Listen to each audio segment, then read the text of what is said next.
자, 오늘의 말씀 고린도전서 3장 9절 말씀을 보도록 하겠습니다. 신약성경 고린도전서 3장 9절 말씀입니다. 우리는 하나님의 동역자들이요 너희는 하나님의 밭이요 하나님의 집이니라. 아멘. 레오나르도 디카프리오라는 아주 잘생긴 배우가 있는데, 그 배우가 2000년도에 주연한 그 빛이라는 영화가 있습니다. 조금 20년이 넘은 영화지만은 참 기억에 남는 영화고요. 많은 여운이 남았던 영화입니다. 그 영화 속에 나오는 저 주인공, 그 리차드라는 사람이 있는데요. 그 청년이죠. 그때 당시 태국의 그 방콕이라는 곳에 여름에 이제 휴가를 갔습니다. 여행을 갔는데, 그곳에서 저 주인공 리차드가 우연히 같은 여행 방문객들을 만나게 됩니다. 그리고 그곳 사람들로부터 어떤 하나의 이야기를 듣게 됩니다. 그 이야기는 다른 것이 아니라 그 방콕 주변에 하나의 그 섬이 있는데, 그 섬은 이 지구상에서 유일하게 존재하는 낙원이라는 것이라는 거예요. 외부로부터 차단되어 있고 내가 그 누구한테도 간섭을 받지 않으면서 주변이 너무나 그 아름다운 해변을 갖고 있으면서 또 먹을거리도 또 풍부하고 아주 그 누구로부터 어떤 간섭을 받지 않는 아주 지상의 유일한 낙원이라는 그런 이야기를 듣게 됩니다. 그래서 이 주인공 리차드는 그 섬을 우연히 그 지도를 발견하게 되고 같이 만난 여행객들과 그 섬을 찾으러 떠납니다. 그래서 이런저런 우여곡절 끝에 그 섬을 찾게 됩니다. 그래서 주인공 리차드는 같이 동행한 그 친구들과 함께 그 섬에 도착을 하게 돼요. 그런데 막상 섬에 가니까 이미 그러한 소문을 듣고 그 섬에 정착한 그 여행객들이 있었어요. 그래서 하나의 공동체를 형성하고 있었어요. 그래서 저 주인공 리차드는 이미 그곳에 살고 있는 사람들과 합류해서 그곳에서 머물게 됩니다. 그야말로 너무나 아름다운 경치와 함께 그곳에서 행복하게 살게 됩니다. 어떤 누구로부터 간섭도 받지 않아요. 마음껏 그 안에서 마음대로 하고 싶은 대로 하면서 살게 되는 거예요. 그런데 그곳에서 하루, 이틀, 한 달, 두 달 살면서 그곳에 있는 사람들에 있어서 조금씩 문제가 생깁니다. 어떤 문제냐면은 그곳에서 살면서 어떤 또 먹을거리의 문제, 또 생필품의 문제, 또 몸이 아프면은 병원이 없잖아요. 그 질병이 걸려들면 그 사람은 멀리, 사람들과 멀리 떨어져서 혼자 지내야 합니다. 그리고 만약에 죽을 병이 걸리면 그곳에서 멀리 떨어져서 혼자 죽어야 하는 나름대로의 또 규칙을 세웁니다. 또 그 안에서 벌어지는 어떤 이성 문제라든가 등등 여러 가지 인간으로서 그 결핍된 문제들이 서서히 서로를 괴롭히게 됩니다. 또 그 안에서 벌어지는 인간의 욕심과 이기심 때문에 사람들은 조금씩 부딪히고 갈등하게 되고 결국에는 아주 심한 다툼이 일어납니다. 그리고 결국에는 그 공동체가 완전히 무너지고 파괴됩니다.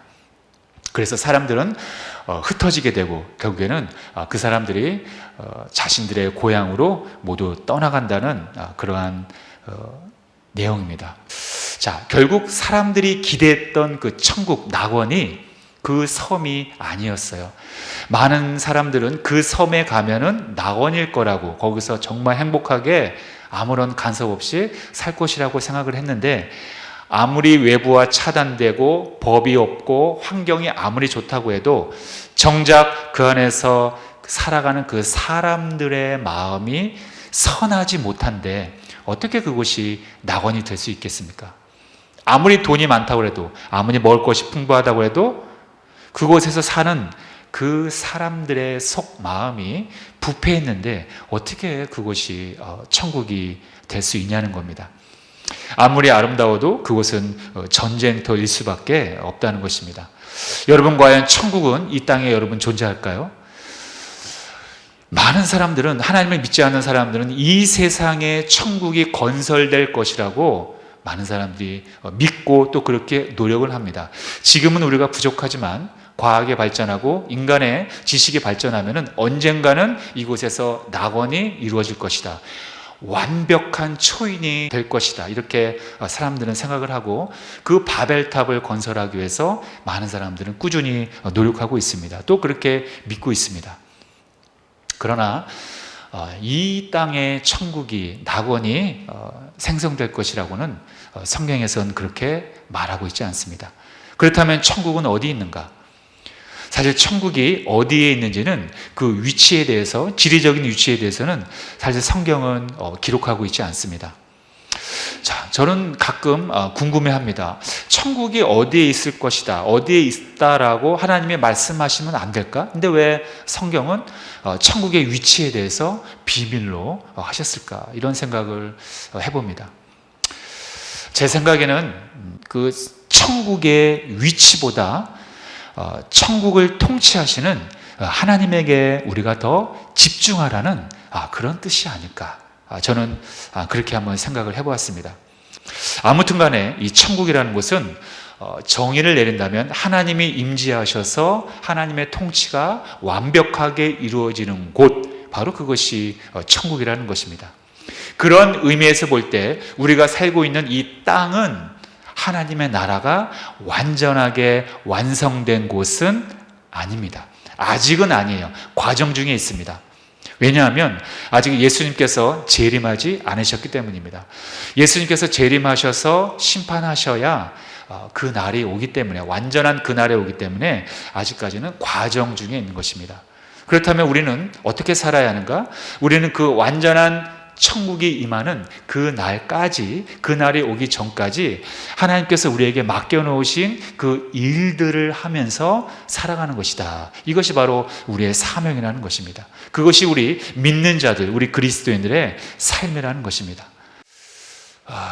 어떤 분들은 이렇게 생각합니다. 할 일이 있다면 그거 하나님이 다 알아서 혼자 하시지 왜 우리한테 일을 시키시는가? 이렇게 생각할 수가 있어요.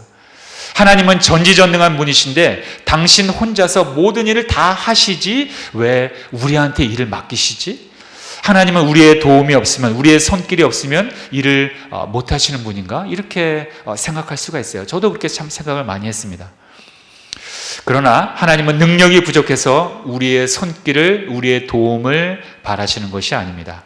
하나님은 순종하는 성도들과 함께 당신의 뜻을 함께 이루기를 원하신다는 거예요. 그것이 바로 하나님의 뜻이기 때문입니다. 다시 말하면 하나님은 우리를 동역자로 생각하십니다. 그것이 중요한 포인트입니다. 오늘 처음에 읽었던 본문이죠. 고린도전서 3장 9절 함께 보겠습니다. 시작. 우리는 하나님의 동역자들이요. 하나님은 우리를 어떻게 여기신다고요? 동역자로 여기신다는 것입니다. 하나님은 관계를 굉장히 중요하게 생각합니다. 우리를 어떤 인형, 꼭두각시 인형으로 하나님이 맞게 조종하는 그런 인형으로 창조하신 게 아니에요. 하나의 인격자로 우리를 만드시고 우리와 인격적인 관계로 그렇게 살아가기를 원하신다는 거예요. 그래서 우리에게 자유의지를 주셔서 우리가 자발적인 마음으로 하나님을 사랑하고 하나님을 찾고 하나님께 나아가는 자들, 이러한 자들을 하나님은 원하신다는 겁니다. 하나님은 강제로 우리를 부르시지 않으세요. 우리에게 어떤 막 강압적으로 막 야단을 치고 화를 내고 큰 소리를 쳐서 우리를 강제로 이끌지 않으세요. 우리를 인격적으로 부르신다는 것입니다. 우리에게 선택권을 주신다는 거예요. 이렇게 하나님은 동역자로, 우리는 관계로 우리를 삼으셨다는 거예요. 근데 문제가 있습니다. 모든 사람들이 다 하나님의 동역자이면 좋겠는데 많은 사람들이 하나님의 동역자로 자원하지 않아요. 하나님의 일을 거부합니다. 그래서 하나님은 동역자를 찾고 계신다는 거예요. 자, 그렇다면 하나님께서는 구체적으로 어떤 동역자를 찾고 계실까요? 오늘 그 얘기를 나누려고 합니다. 하나님께서 애타게 찾으시는 동역자, 과연 어떠한 사람들을 찾고 계실까요? 자, 첫 번째로 추수할 일꾼을 찾고 계십니다. 자, 함께 따르겠습니다. 시작. 추수할 일꾼을 찾고 계십니다. 우리는 마태복음 20장에서 포도원 주인과 품꾼들의 이야기를 잘 알고 있습니다. 포도원에 잘 익은 그런 포도 열매들이 추수를 기다리고 있었습니다. 그런데 추수할 사람이 없는 거예요. 이 추수할 때 얼마나 많은 인력이 필요합니까? 이 추수 때를 놓치게 되면 큰 손실을 입기 때문에 포도원 주인은 추수할 일꾼들을 서둘러 구해야 했습니다. 그래서 포도원 주인은 이른 시간부터 일꾼을 구하기 위해서 장터로 나간 것입니다. 여기서 우리는 포도원 주인에게서 발견할 수 있는 원리가 있습니다. 그게 뭐냐 하면 바로 일꾼을 찾고 계시는 하나님의 모습을 우리는 볼 수가 있는 것입니다.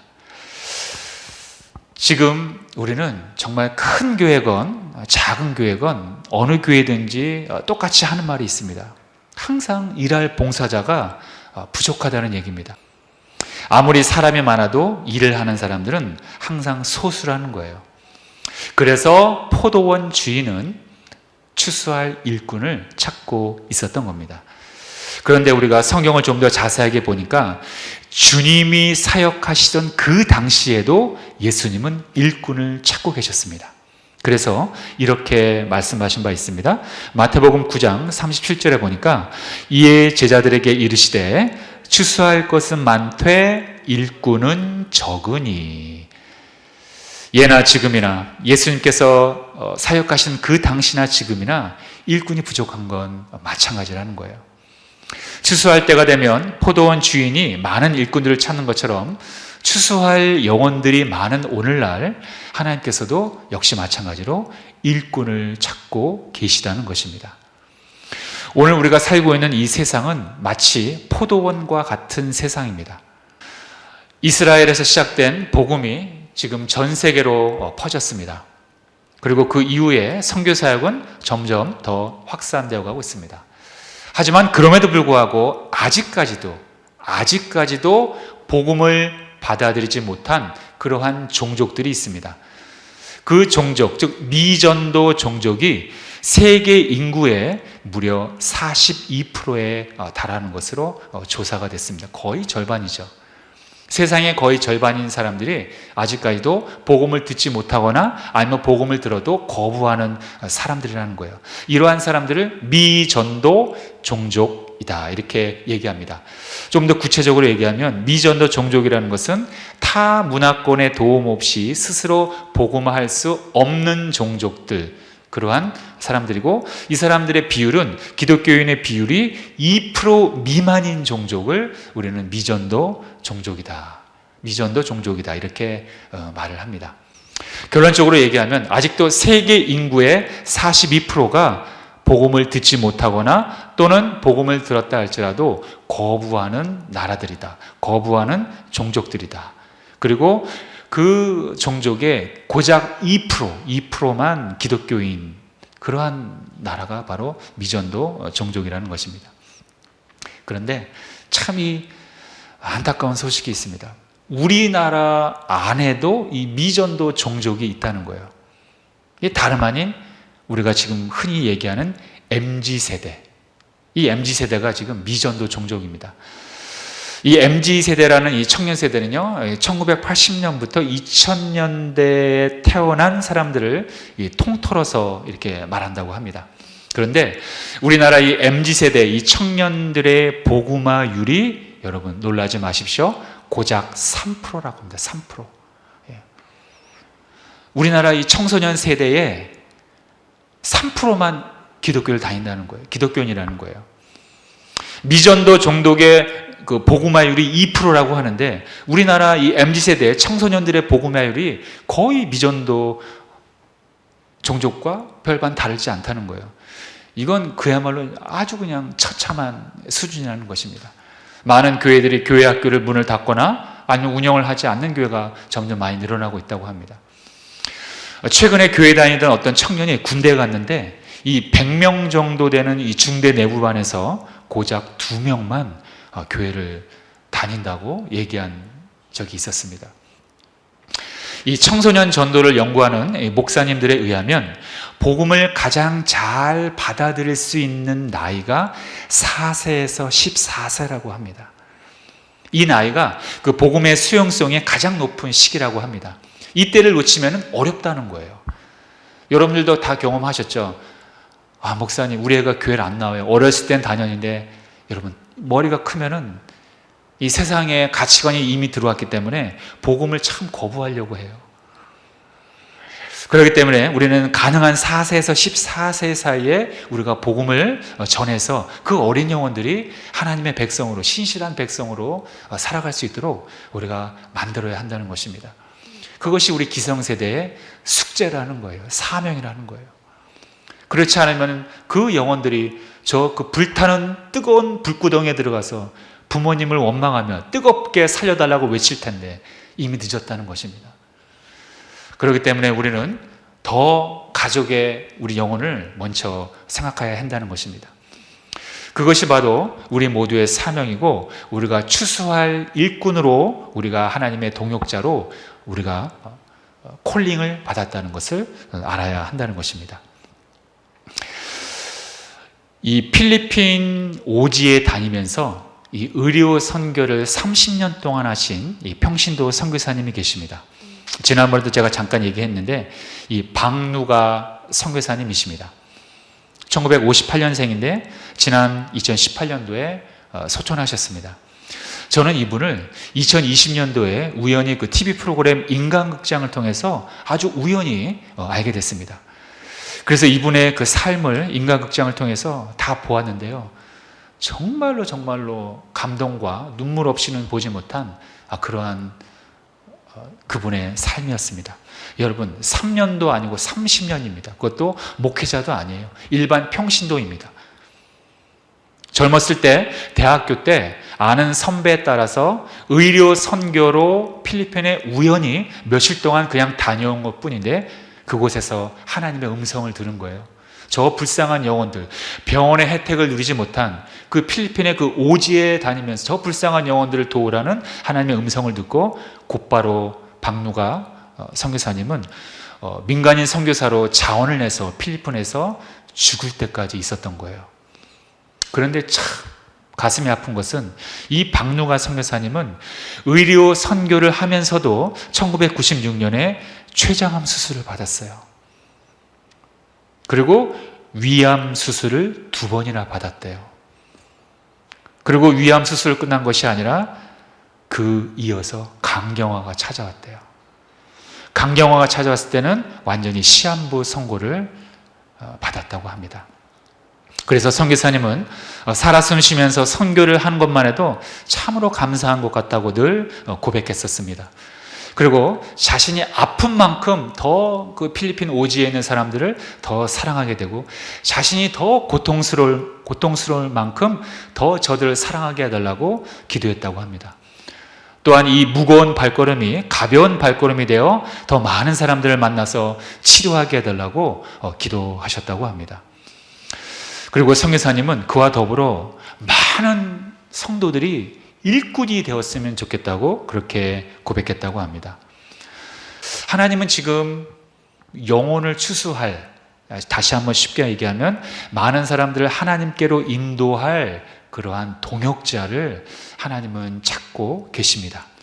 여러분들 모두가 각 가정과 이웃에서 일꾼이 돼서 많은 영혼들을 하나님께로 인도하시길 주님의 이름으로 축원합니다. 자, 두 번째로 하나님이 찾으시는 사람들이 있습니다. 과연 어떤 사람들을 찾으실까요? 바로 예배자를 찾고 계십니다. 하나님께서 우리에게 받고자 하는 그 제사가 있습니다. 그것이 바로 예배라는 것입니다. 하나님으로부터 구원받은 우리 하나님의 백성들이 가장 먼저 해야 할 일이 바로 하나님의 영광을 찬양하는 것, 그것이 바로 예배라는 것입니다. 사실 우리가 그 창조된 목적 또한 그것이 본질적으로는 하나님의 영광을 찬양하는 것입니다. 바로 예배라는 거예요. 그것이 우리의 창조된 본질적인 목적이라는 것입니다.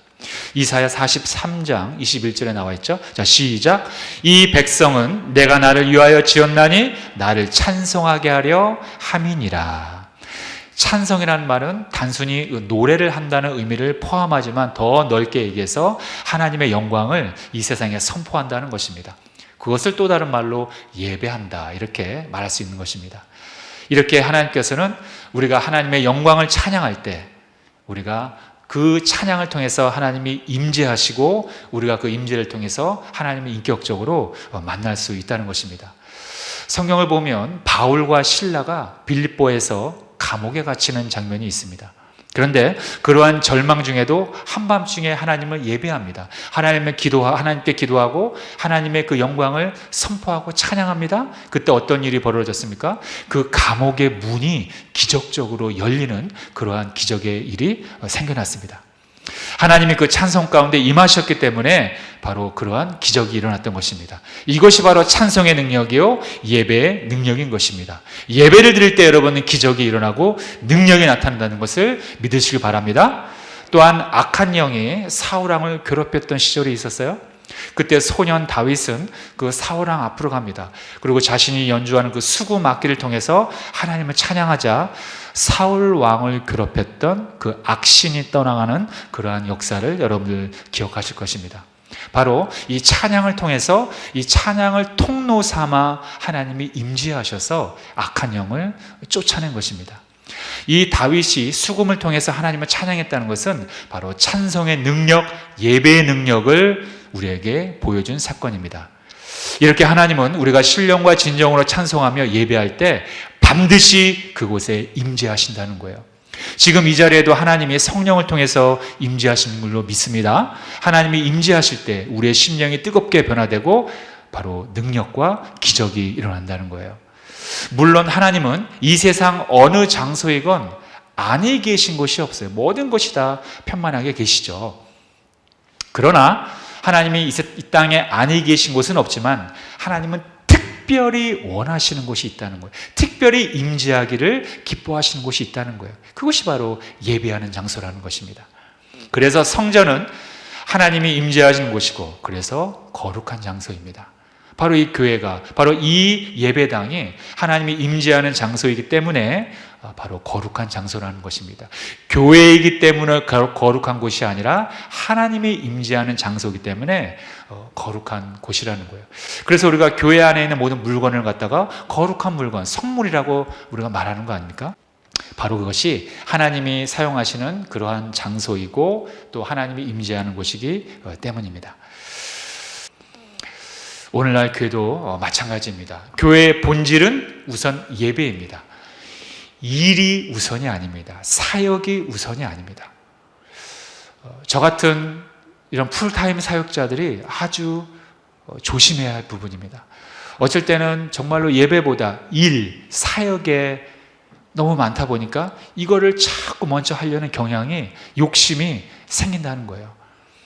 그런 가운데 제 자신을 잃어버리게 되고 결국에는 완전히 갈 길을 몰라서 헤매이는 경우가 간혹 있다는 것입니다. 그것이 바로 하나님의 것을 따라야 되는데 하나님의 그 본질보다는 자꾸 일을 쫓아가다 보니까 나중에는 그냥 지쳐서 번아웃 된다는 것입니다. 우리 신동탄 교회도 마찬가지입니다. 우리가 예배를 가장 최우선적으로 우리가 여겨야 한다는 것입니다. 아무리 교회가 크고 시설이 좋다고 해도 이 영적인 예배에 정성을 기울이지 않는다면 그 교회는 본질을 잃어버린 교회입니다. 매우 위험한 교회입니다. 하지만 교회가 아무리 작더라도 그 공동체가 하나님의 은혜를 사모하며 예배를 정성으로 드린다면 그 교회는 하나님이 찾고 있는 그러한 예배자들이 모인 교회라는 것입니다. 우리 신동탄 교회는 바로 그러한 교회가 된 줄로 믿습니다. 그래서 하나님은 그들을 바로 그러한 진정으로 드리는 예배자들을 바로 동역자로 삼으신다는 거예요. 그런데 우리가 아주 중요한 영적 원리가 하나 더 있습니다. 그것은 하나님이 임재하는 장소가 성전이라면 이제는 그 성전이 바로 내 자신이 된다는 것입니다. 이렇게 눈에 보이는 성전만 있는 것이 아니라 눈에 보이지는 않지만 바로 내 심령, 내 마음이 하나님이 임재하는 그러한 성전이 된다는 것입니다. 어떻게 그것이 가능할까요? 바로 하나님은 영이시기 때문에 성령으로 그것이 가능한 것입니다. 사도 바울이 바로 이 신비한 부분을 우리에게 말씀하고 있습니다. 자, 시작. 너희는 너희가 하나님의 성전인 것과 하나님의 성령이 너희 안에 계시는 것을 알지 못하느냐. 그렇게 알라는 거죠. 네 몸이 이제는 곧 예배당이라는 거예요. 하나님이 임재하는 그러한 장소라는 것입니다. 성령이 임재하기 때문에 너희 몸을 함부로 굴리지 말라는 거예요. 이제는 보이는 성전에만 하나님이 임재하는 것이 아니라 보이지 않는 우리의 마음속에도 하나님이 성령을 통해서 거하신다는 그러한 영적 원리입니다. 여러분, 성령님은 물질이 아닙니다. 영입니다. 그렇기 때문에 이것이 가능한 거예요. 참 하나님의 신비이고 하나님의 놀라운 지혜입니다. 이제부터는 내 자체가 하나님을 모시는 그러한 성전이 된 것입니다. 그래서 사도 바울은 계속해서 우리에게 말씀합니다. 자, 시작. 너희 몸은 너희가 하나님께로부터 받은 바 너희 가운데 계신 성령의 전인 줄을 알지 못하느냐? 너희는 너희 자신의 것이 아니라 값으로 산 것이 되었으니 그런즉 너희 몸으로 하나님께 영광을 돌리라. 자, 이게 무슨 말이냐면은 이제 우리의 주인은 마귀가 아니라는 거예요. 하나님이 주인이라는 것입니다. 왜냐하면 하나님께서 예수님의 피값으로 우리를 샀기 때문인 거예요. 그래서 이제는 예수님 믿기 전에 가졌던 그런 악한 생각이나 행동을 계속해서는 안 된다는 것입니다. 우리가 예수님 믿기 전에는 마귀의 종이었어요. 그래서 마귀가 시키는 일만 하면서 살았던 게 우리였다는 것입니다. 마귀가 넣어주는 악한 생각으로 오직 그 생각으로만 평생을 살았다는 거예요. 다른 선택의 길이 없었다는 것입니다. 그러나 이제는 그 선택 말고도 또 다른 선택의 길이 생겼다는 거예요. 그것이 바로 성령의 인도하심을 따라갈 수 있는 그러한 선택권이 우리에게 생겨났다는 것입니다.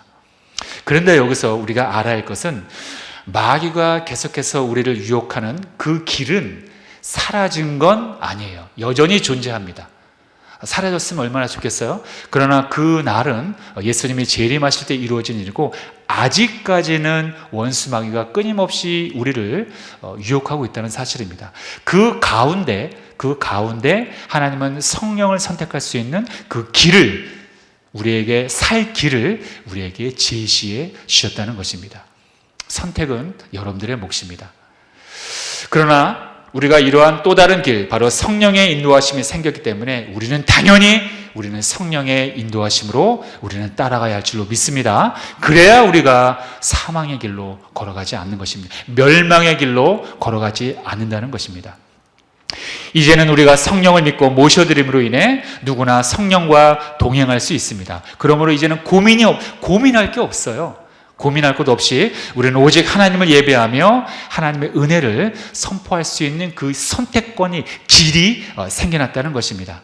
우리의 정체성은 이전에는 마귀의 종이었으나 이제는 하나님과 함께하는 바로 동역자들인 것입니다.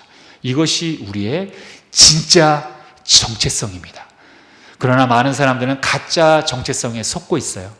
원수 마귀가 우리에게 악한 생각을 넣어주면 그 악한 생각과 나를 동일시 여깁니다. 그래, 나는 나쁜 놈이야. 그럼 그렇지 뭐 이렇게 생각하고 나는 늘 연약해. 나는 늘 악한 생각해.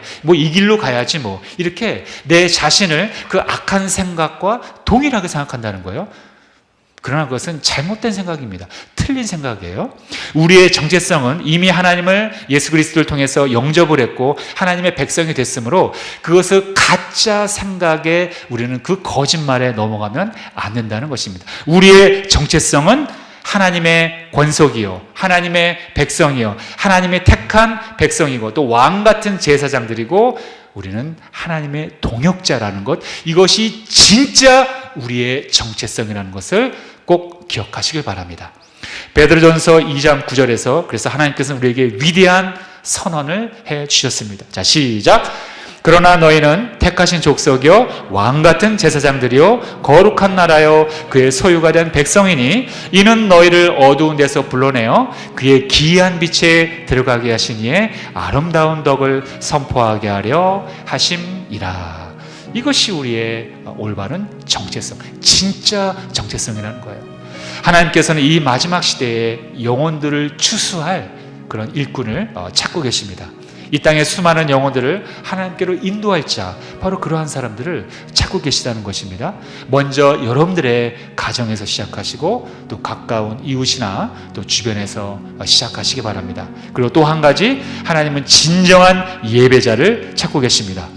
내 심령 가운데, 내 마음 가운데 거하시는 그러한 성령과 동행하며 여러분들 예배를 통해서 하나님이 주신 그 은혜와 능력을 통해서 하나님의 그 아름다운 그 덕을, 하나님의 그 아름다운 그 복음을 많은 사람들에 선포하는 그러한 예배자가 되기를 주님의 이름으로 축원합니다. 바로 여러분들이 이렇게 하나님이 애타게 찾고 계시는 그 귀한 하나님의 동역자가 되시길 주님의 이름으로 축원합니다. 축원합니다. 기도하겠습니다. 살아계신 하나님 아버지 감사합니다. 이 마지막 시대에 하나님은 동역자를 찾고 계십니다. 왜냐하면 하나님은 우리를 동역자로 그 관계로 맺으셨기 때문입니다. 그 인격적인 관계로 우리를 부르셨습니다. 먼저 하나님은 추수할 일꾼을 찾고 계십니다. 하나님께로 인도받을 많은 영혼들이 우리 주위에 너무나도 많이 있습니다. 하나님, 우리의 손길을 기다리는 사람들이 너무나 많이 있습니다. 우리의 따뜻한 말 한마디, 위로 한마디, 격려 한마디, 거짓말에 속고 있는 그 많은 사람들에게 우리가 진실을 말해줄 때가 되었습니다. 하나님, 바로 그러한 자들을 하나님께서 지금 원하고 계십니다. 그런 동역자들을 찾고 계십니다. 바로 내가 그런 사람이 되어야 되겠습니다. 또한 진정한 예배자를 찾고 계십니다. 하나님은 예배하는 자들을 찾고 계십니다. 하나님을 섬기는 자, 하나님의 영광을 선포하고 찬양하는 자들을 찾고 계십니다. 이 온 세상에서 하나님을 찬양할 자를 찾고 계십니다. 애타게 찾고 계십니다. 하나님, 그러한 진정한 예배자가 내가 되어야 되겠습니다. 하나님으로부터 예배를 통해서 받은 그 은혜와 능력을 통해서 하나님의 아름다운 덕을 선포하는 나, 그리고 우리의 가정, 그리고 우리 교회가 되게 하여 주시옵소서. 예수님의 이름으로 기도하옵나이다. 아멘.